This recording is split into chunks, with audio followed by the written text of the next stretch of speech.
and I've said this before, the fact that we can predict exactly where the degenerative changes are going to occur based on the sport, right?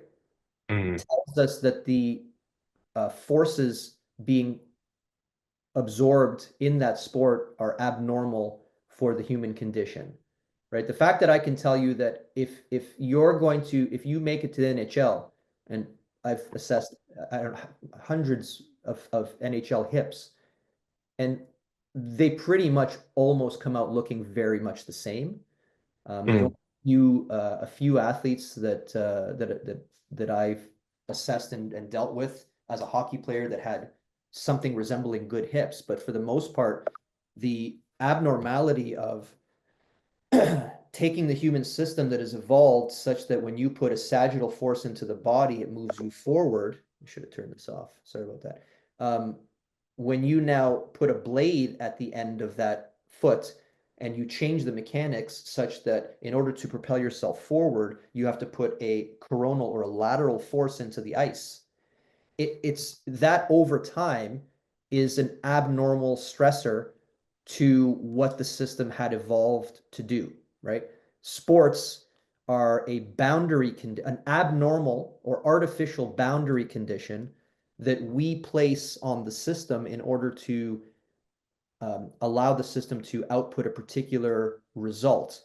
But that result, as we often say, is not for the athlete, it's for the sport itself.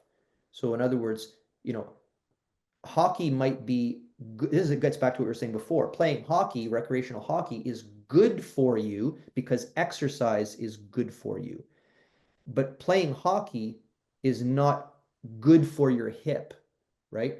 It's not for your hip. Your hip is mm, used to play hockey with.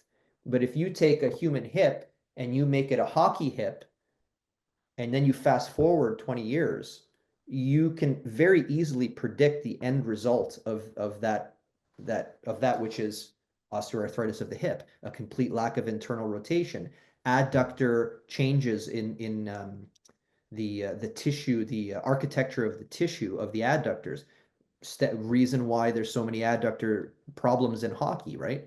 So I think mhm. back to your point, it's like it all goes back to the idea, which is also in social media land, this conceptual framework that performance training is somehow the same thing as longevity training, and it's not.